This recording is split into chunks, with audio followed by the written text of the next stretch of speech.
2018년부터 일본 J-팝 업계의 최대 화두는 세계 진출, 다시 말해 미국 시장을 의식한 해외 진출이었습니다. 이는 BTS와 블랙핑크 등 K-팝 그룹들이 북미 시장에서 실제 차트 성과를 내며 존재감을 키우던 시기와 맞물립니다. 단순히 아시아계 팬들만의 열광이 아닌 빌보드 메인 차트에 진입하며 입증된 현지 인기는 일본 음악계에도 충격이었습니다. 그 무렵부터 일본의 음악평론가와 K-팝 전문 기자들은 K-팝의 성공 비결을 분석했고, 그중 하나로 개방적인 콘텐츠 저작권 정책이 지목되었습니다. 유튜브와 SNS에 자유롭게 사진과 영상을 공개하면서 팬덤의 2차 콘텐츠 생산이 활발해지고 글로벌 팬 유입이 자연스럽게 이루어졌다고 본 것입니다.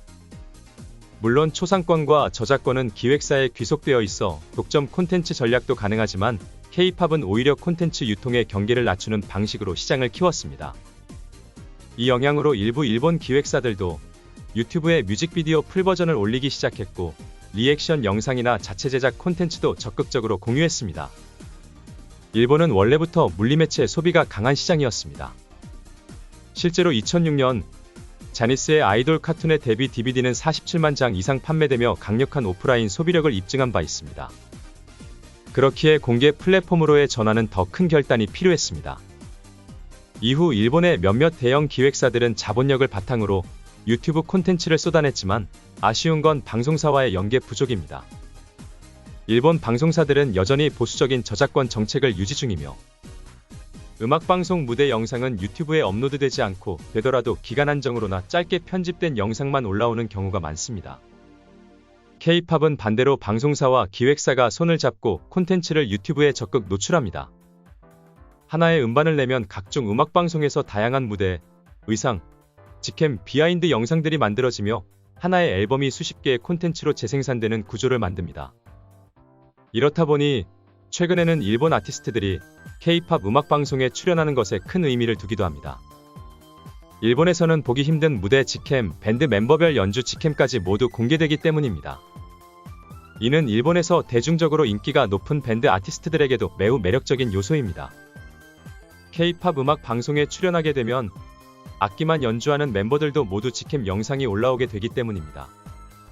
K-팝 콘텐츠의 이런 구조는 단순히 유튜브에 영상이 많다는 차원을 넘어 글로벌 진출을 위한 자체적인 미디어 생태계를 구축했다는 데 강점이 있습니다. 그리고 이러한 음악방송 플랫폼은 현실적으로 출연료가 터무니없이 적어 국내 아티스트들조차 엄청난 적자 속에 출연하고 있는 실정에서 일본 아티스트들이 한국까지 와서 출연한다는 것은 상당한 금전적 손해를 감안하는 일이기도 합니다.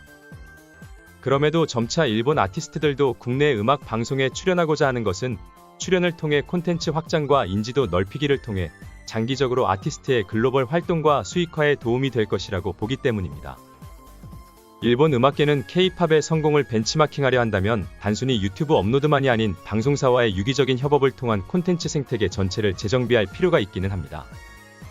J-팝이 진정으로 글로벌 시장에서 경쟁하고자 한다면 좋은 음악 이상으로 중요한 것 어떻게 보여주고 얼마나 나눌 것인가에 대한 전략일 것입니다. 그러나 일본 음악업계는 소위 세계 진출을 위해 어느 정도 저작권 정책을 완화해서 공개 플랫폼에 콘텐츠를 내놓겠다는 입장이지만, 일본 방송계는 여전히 공개 플랫폼 콘텐츠 공개에 부정적이라는 불협화음이 이어지고 있습니다.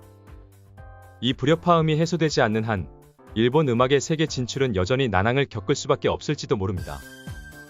여러분들의 생각은 어떠신가요?